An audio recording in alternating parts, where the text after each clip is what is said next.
understand why it is, but I would like to say a few words about that. Over the past 60 years, Tibet has been anything but liberated by the Chinese Communist Party.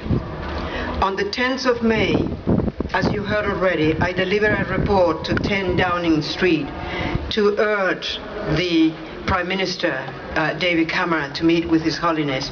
And the wonderful news is that he did, and so did the Deputy Prime Minister in the UK.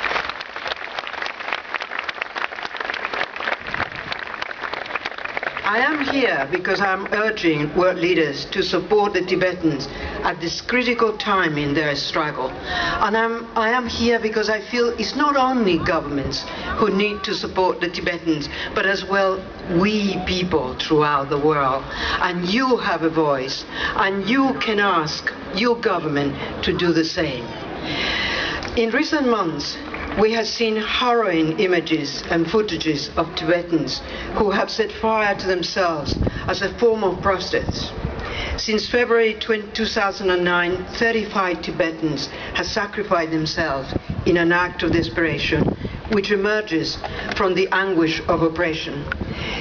Tibetans who have immolated included monks, nuns, and a 19-year-old female student, a widow mother of 4, and a Tibetan reincarnated Lama in his 40s.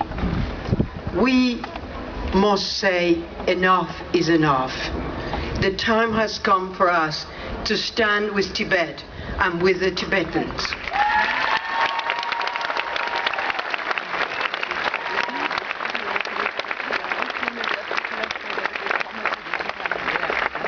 Although we do not know the last word of all of those Tibetans who has poured kerosene over themselves and lit a match, we do know that most have died offering prayers for the Dalai Lama to return home and for freedom in Tibet. His Holiness represents hope for people in Tibet. And it is for that that he is so important. And it is for that that it's so important that he be allowed to go back. It is for that that we must stand with the Tibetan people to be free at last. And by that, we're not calling for a revolution. We're simply calling for respect for human rights for the Tibetan people.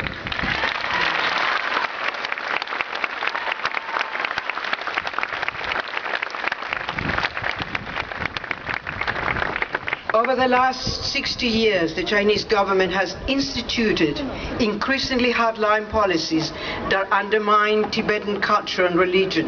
The Tibetan people have been denied freedom of expression, the language has been downgraded, and their economic resources have been misappropriated by the Chinese state, with increasing numbers of Chinese migrants moving to the Tibetan plateau.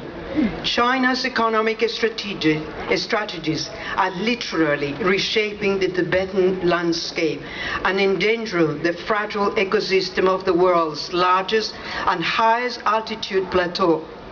The survival of one of the world's only remaining systems of sustainable pastoralism is under threat, as nomads have been displaced from their ancestral land and settled into remote concrete encampments under an urbanized drive.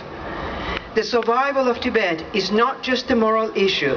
The country is situated in a strategic geopolitical situation between two nuclear giants, India and China. The future of Tibet is tied to Asia and international security, and by that I mean that my security, your security, and the security of people throughout the world are linked to the freedom of the Tibetan people.